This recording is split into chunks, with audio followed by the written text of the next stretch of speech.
Break के बाद आप सभी का बहुत स्वागत है और आज के सेगमेंट में हम लगातार अर्थराइटिस को लेकर चर्चा कर रहे हैं और मेरे साथ स्टूडियो में डॉक्टर सुनील देवांगन जी भी मौजूद हैं। और ब्रेक में जाने से पहले हमने ढेर सारी जानकारियां उनसे ली कि आखिर अर्थराइटिस होता क्या है, इसके लक्षण क्या कुछ होते हैं, इसे पहचाना कैसे जा सकता है, तमाम जानकारियां हमने ली। और चलिए डॉक्टर सुनील जी आगे इस चर्चा को बढ़ाते हैं और आपसे जानना चाहेंगे कि जैसे कि आपने बताया कि अर्थराइटिस जो है वो किसी भी उम्र में कभी भी देखने को मिल सकती है, लेकिन क्या इसके पीछे क्या जेनेटिक भी एक कारण हो सकता है? जी हाँ, यदि हम रोमेटॉइड आर्थराइटिस की बात करें तो रोमेटॉइड आर्थराइटिस में बहुत ज़्यादा परसेंटेज ऑफ द पेशेंट, मतलब लगभग 80% पेशेंट को जेनेटिक हिस्ट्री रहती है।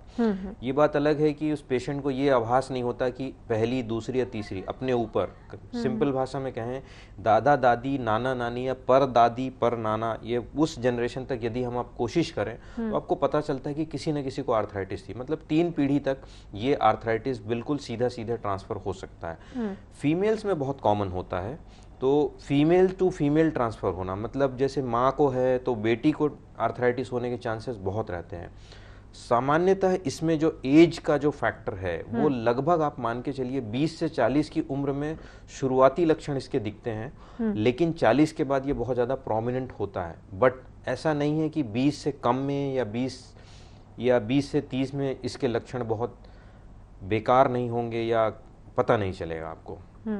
इसमें एक दूसरा फैक्टर मैं आपको बहुत इंपॉर्टेंट तरीके से बताना चाहूँगा कि यदि आर्थराइटिस के लक्षण कम एज में शुरू होते हैं तो वो एक कहना चाहिए विकराल रूप धारण कर सकता है, सीवियर आर्थराइटिस का रूप धारण कर सकता है। तो जितनी जल्दी यदि आर्थराइटिस आपका शुरू होता है तो उसके खतरनाक रूप में होने की संभावना बहुत ज़्यादा बढ़ जाती है।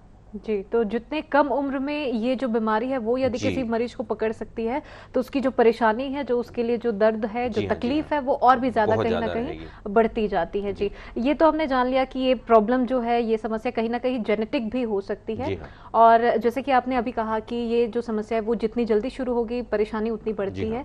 इससे बचा कैसे जा सकता है, क्या कुछ इससे बचाव किया जा सकता है? एकदम सिंपल तरीका है। आर्थराइटिस का जैसे मैंने आपको लक्षण बताया है, जितने लक्षण की जोड़ों में दर्द हो रहा है, स्टिफनेस हो रही है, स्वेलिंग हो रही है या रेडनेस हो रही है, इनफैक्ट आपका कोई भी मूवमेंट पेनफुल हो रहा है, तो आप उसको देख सकते हैं, 2, 3, 4, 5 दिन देख सकते हैं कि ये किसी दूसरी वजह से नहीं है। यदि वो नहीं होता है तो बेटर होगा आप उसको स्क्रीन आउट कराएं। इसके लिए सिंपल क्लिनिकल सिम्टम्स जो होते हैं उसमें सबसे इंपॉर्टेंट है अर्ली मॉर्निंग स्टिफनेस, जो जेलिंग मैंने बताया। यदि आपको किसी भी रूप में जकड़न हो रही है जोड़ में तो आप उसको बहुत ही सीरियसली लें।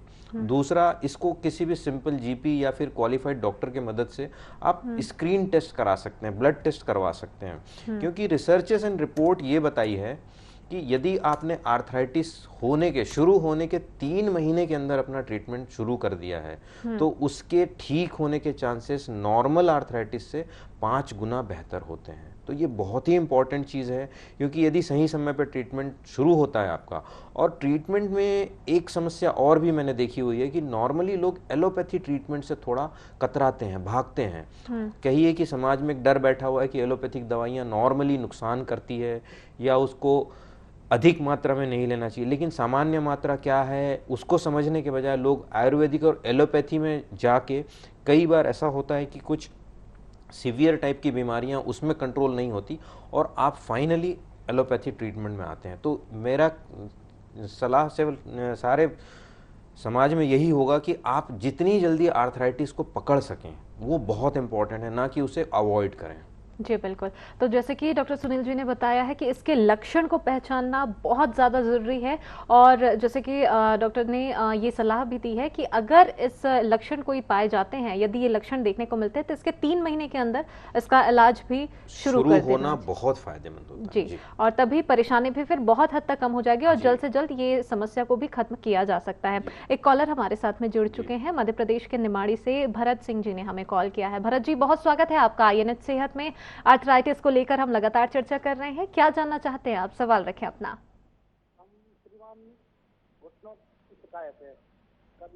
भरत जी, आपकी आवाज हमें नहीं मिल पा रही है। हमें घुटनों की शिकायत है मैडम। जी, घुटनों की शिकायत है और करीबन 2 साल हो गई। दोनों घुटनों में जकड़न है और दर्द के मारे परेशान है काफी। हमने इलाज भी करा लिया एलोपैथिक का, लेकिन आराम नहीं मिल रहा है। आपकी उम्र क्या होगी? हमारी उम्र है सर 53 साल। 53 साल के आसपास। आपने एक्सरे कराया हुआ है घुटने का? जी जी, हमने मैंने एक्सरे कराया और MIR भी कराई। तो डॉक्टर साहब बोलते हैं कि तुम्हारे जो परत है वो परत कट गई है, जो चिकनी परत होती है वो कट गई, ऑपरेशन कराना पड़ेगा।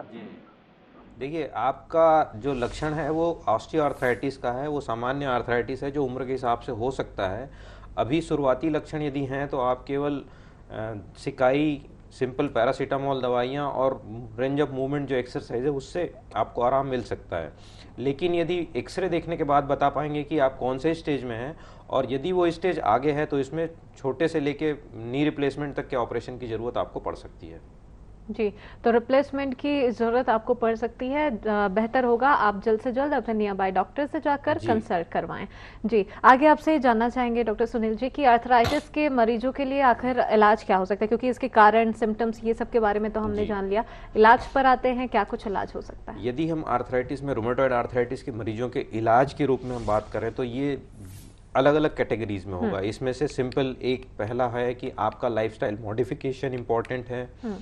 शुरुआती स्टेज में मरीज का जो ट्रीटमेंट है वो सिंपल पेन किलर, जिसको हम पैरासीटामोल कहते हैं, पेन किलर शब्द उपयोग करना उचित नहीं होगा यहाँ पे, हम एंटी इन्फ्लेमेटरी मेडिकेशंस कहते हैं, वो आप शुरू करें। सिकाई होगी और सिंपल कोई भी लोकल जेल लगा के आप उपयोग कर सकते हैं। इसके साथ साथ फिजियोथेरेपी का रोल बहुत इंपॉर्टेंट है। आपके मसल्स की स्ट्रेंथनिंग और पूरे मांसपेशियों का उपयोग के साथ जोड़ का पूरा रेंज ऑफ मूवमेंट, जितना जोड़ चलता है उसको आपको उपयोग करना बहुत ज़रूरी है। तो रेगुलर स्ट्रेचिंग एंड स्ट्रेंथनिंग सारे जोड़ के बहुत इंपॉर्टेंट है। यदि आपकी आर्थराइटिस डायग्नोस हो जाती है, लेट्स से यदि कि हम कहें कि आपको रूमेटॉइड आर्थराइटिस है, तो उसकी स्पेसिफिक दवाइयाँ शुरू होती है जिसको हम DMRDs कहते हैं, जो एलोपैथिक मेडिसिन कहलाती है आपके लिए, उसका उपयोग होता है। लेकिन उसमें उसके उपयोग के लिए क्वालिफाइड डॉक्टर्स का होना बहुत ज़रूरी है। उसको किसी भी नॉन क्वालिफाइड डॉक्टर्स के द्वारा उपयोग करने में आपकी परेशानी कम होती है,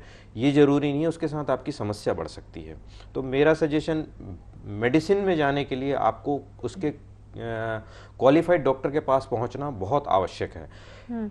इस एलोपैथी मेडिसिन के लिए मैं खास चीज़ ये कहना चाहूँगा कि इस मेडिसिन से हम इस पूरी बीमारी को बहुत अच्छे तरीके से कंट्रोल कर सकते हैं, बशर्ते कि यदि नियम से उसे 1 से 1.5 साल, शुरुआत में दवाइयाँ बहुत कम मात्रा में शुरू की जाती है और जैसे जैसे आपको दवाइयाँ शूट करती जाती है उसकी मात्रा उस हद तक बढ़ाई जाती है कि जहाँ पे आपका जो बीमारी की जो सिवियरिटी है वो पूरे तरीके से कंट्रोल हो जाती है, और फिर एक समय के बाद, लगभग 3 से 6 महीने के बाद, आपकी दवाइयाँ धीरे धीरे कम की जाती है।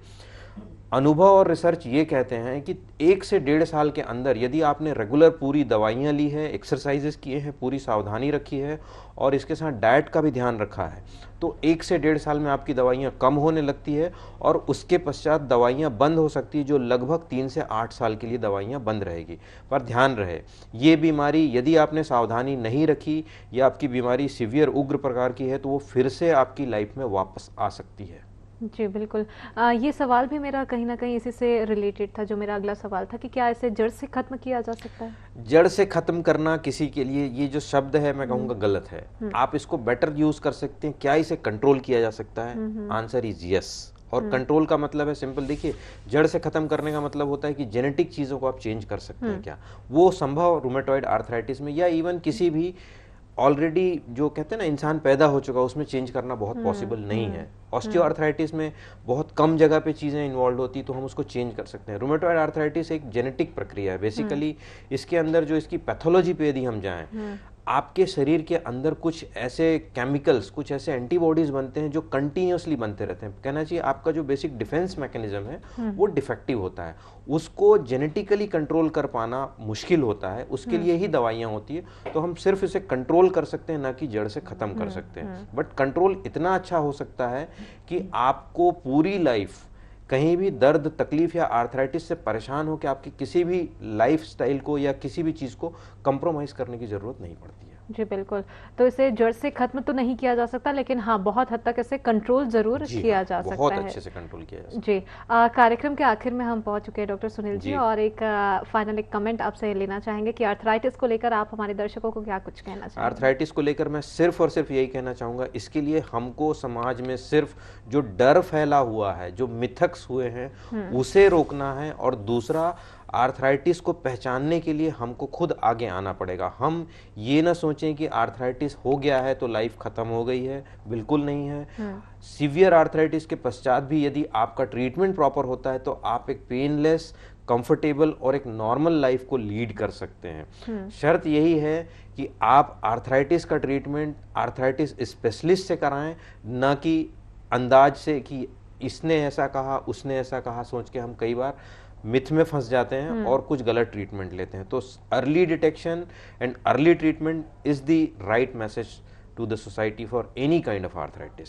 जी बिल्कुल, तो समय के रहते ही पहले से जागरूक होना इसे लेकर बहुत ज़्यादा ज़रूरी है। और वहीं जैसे कि डॉक्टर सुनील जी ने भी बताया है कि अर्ली डिटेक्शन बहुत ज़्यादा ज़रूरी है आर्थराइटिस को लेकर। तो आज के INH सेहत में इतना ही। डॉक्टर सुनील जी, आपका बहुत शुक्रिया कि आज आप हमारे स्टूडियो में आए और हमारे दर्शकों को आपने आर्थराइटिस से जुड़ी इतनी सारी महत्वपूर्ण जानकारियाँ दी। और इसी के साथ मुझे दीजिए इजाज़त, नमस्कार।